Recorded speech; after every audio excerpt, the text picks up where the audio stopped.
Well. It looks like the Dallas Cowboys are getting an early Christmas gift this season by way of an early return from injury from all-pro cornerback Trevon Diggs. Welcome back to Attack on Cowboys. If we're not anything else, we gonna be fair, man. Y'all know I am not the biggest fan of Trevon Diggs, but the Cowboys, as of right now, are a better team when he's on the field. And I'll say this, I'll put my money where my mouth is. If Diggs can stay healthy the entire season and even look close to form, I will come up here and crack 7 eggs on my head at the end of the season. If he could be a Pro Bowler or All-Pro or something like that, I got you. But either way, I'm excited to hear that Trevon Diggs is going to be starting the season on the initial 53-man roster. Let's get into that news. And the Dallas Cowboys have, in fact, announced the first of their 53-man roster cuts. Be sure to subscribe for more Dallas Cowboys content on the regular. Let's get right into it.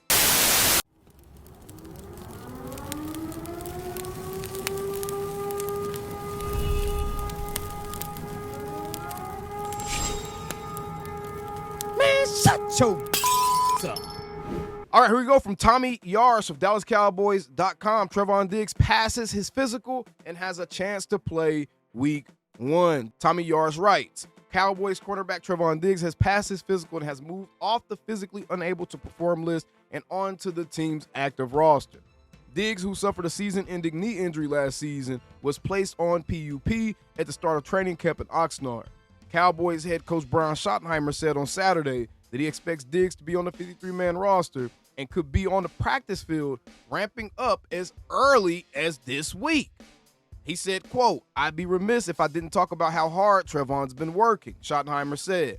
He's doing an incredible job with Britt Brown. These things don't happen if he's not putting in the time and effort to do the stuff that he's been doing. Really proud of him. While Diggs passing his physical is a good sign, it's not a surefire confirmation he will play week 1 against Philadelphia. That said, it is a step in the right direction for that scenario being a realistic possibility. With the Cowboys' cornerback room lacking depth because of widespread injuries dating back to last season, Diggs' return, whenever it may be, is a more than welcome sign for Dallas. It's especially welcome considering Diggs received surgery on his knee just 7 months ago.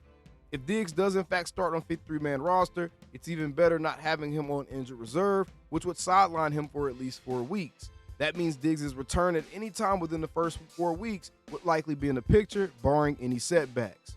In his absence, the Cowboys have played musical chairs throughout the offseason and training camp at cornerback with Kyer Elam turning heads and likely earning a starting spot on the outside opposite DaRon Bland. If he does start outside, that is. DaRon Bland has also played some in the slot, which could mean Andrew Booth starting opposite Elam if the Cowboys don't feel confident in the nickel corner currently on the roster until Diggs comes back. Absolutely not. Tommy Yars, this right here could almost be considered a terrorist threat for you to sit there and talk about some Andrew Booth Jr. starting on anybody's professional football team. I ain't trying to be super down on Andrew Booth Jr. Come on, man.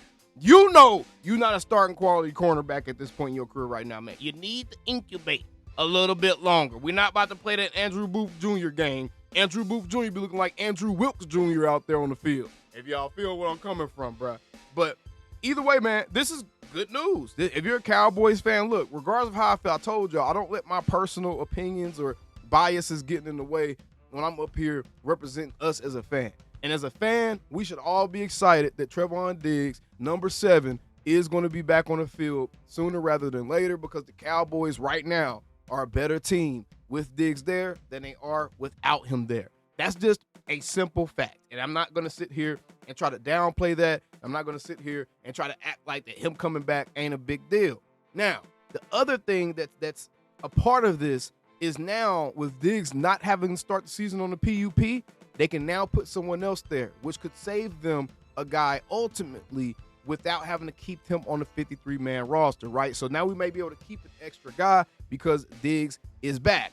Now, the dual side to that is one of those nickel corners are going to be in trouble because more than likely Kyer Elam and Trevon Diggs are going to be our starting outside corners, and then they're going to move DaRon Bland into that nickel position. If that happens, a Zion Childress, a Kemon Hall, they're likely going to end up being moved back. And we all know the Cowboys not about to keep 3 nickel corners, especially with Israel Mukuamu still on the roster as well. So what does that mean for a Kemon Hall? What does that mean for a Zion Childress?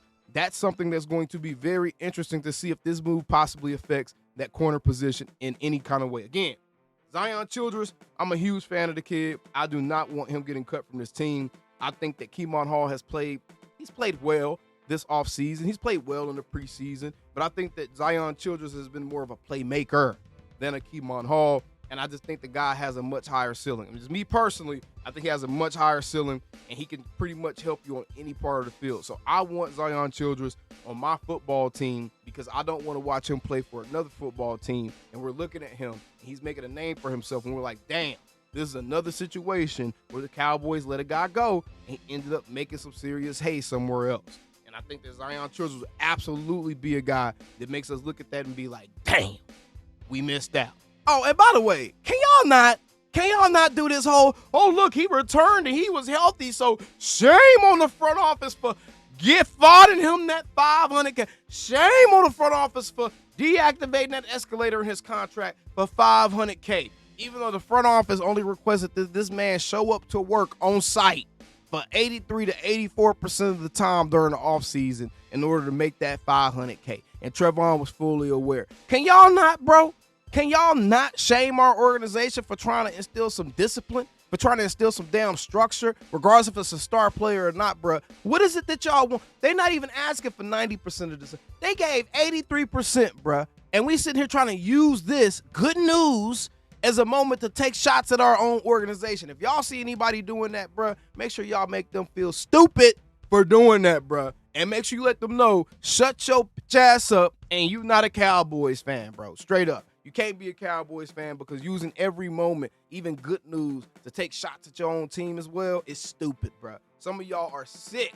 It's a sickness to just walk around angry at somebody for absolutely no reason, because most of y'all mad at Jerry in the front office for absolutely no reason. You don't even understand the context behind why you mad. It's just lowest hanging fruit, and your mind can't think past anything but what you see. That's all it is, bro. Next up, we got La'el Collins. Is the first of the Dallas Cowboys roster cuts for the 53-man roster. Now, I think a lot of people probably expected La'el Collins to likely be the first of the roster cuts for the Cowboys. With that being said, though, we got to say shout out to La'el Collins because while he was here, he really poured into the young guys on this team, and his mere presence throughout this short time, this last month or so, that he was actually signed to the team because, remember, he was essentially brought in because the Cowboys were having some depth issues with the offensive line as guys were going down. They brought La'el Collins in. He's a friend of the team. This is not his first rodeo with the Cowboys. He kind of knows how things operate. Came here, and he was extremely helpful, all the while knowing that he was likely going to be one of the first guys on the chopping block when them cuts came. So shout out to La'el Collins. I'm hoping that maybe he can find a way back on the practice squad just so you can keep that veteran presence in the building, in the organization to some degree, because it's not often that you see veteran guys that are trying to fight for a roster spot being willing to pour into the younger guys that are also trying to actually take the exact roster spot they're fighting for, or in the cases of him helping the defensive guys, those guys are trying to make him look worse to potentially help benefit him losing his roster spot, and he's pouring into those guys every day after practice. So that cannot be understated. That cannot be overlooked. So shout out to La'el. And with that being said, I want us to set the tone properly as Cowboys fans during this time, during the 53-man roster cuts. There are guys that some of us want to be on this team. There are guys that some of us don't want to be on this team. Regardless of who's chosen, who isn't, of course, we're going to have our reactions, but we cannot take it out on the player. We cannot make the player feel bad either way, one way or the other, because at the end of the day, these are all human beings who are trying to fight for their livelihood. So we have to be a little sensitive to the fact that, yes, guys are getting cut and it may serve one of our predictions well or something like that. We also have to be sensitive to the fact that, man, this is affecting people. This is affecting not only people, but their families and maybe their kids. So don't celebrate the downfall of somebody too much during this cut period, because it's going to be rough. Over the next couple of days, it's going to be rough for a lot of guys. Almost 40 guys on every roster are going to be cut. That is a lot of people being impacted, a lot of families being impacted, a lot of dreams being crushed. So everybody, handle yourselves with some class. You know what I'm saying? Give yourself a little, you got to keep such and such. But don't be disrespectful about people that may still be on the roster or anything else like that, or don't be disrespectful about guys getting cut and actually throwing a party when certain people are getting cut. Even if a Mozzie was to get cut, bro, we cannot sit here and just throw a party. Because that's come on, bro. Come on, man. Come on, man. You don't want the whole world celebrating you losing your job. So we ain't going to do that, y'all. But either way, appreciate y'all for tuning in, man. Lyle Collins, first of the 53-man roster cuts. Apparently, there's more on the way. So stay tuned to the channel. You will likely see a bunch of mini episodes today as it pertains to YouTube Shorts. So stay tuned to YouTube Shorts, TikTok, Instagram Reels, whatever it is you follow me on that you watch my short form content. Stay tuned to that because that's where a lot of the smaller releases and roster transactions during this time will be posted. How about them cows? Calling me, texting me, paging me, asking me, am I still them boys? Y'all usually check on me. Listen. I'm still them boys. Hey! Woo! Oh, shut up, my boy. Hey! I'm still them boys.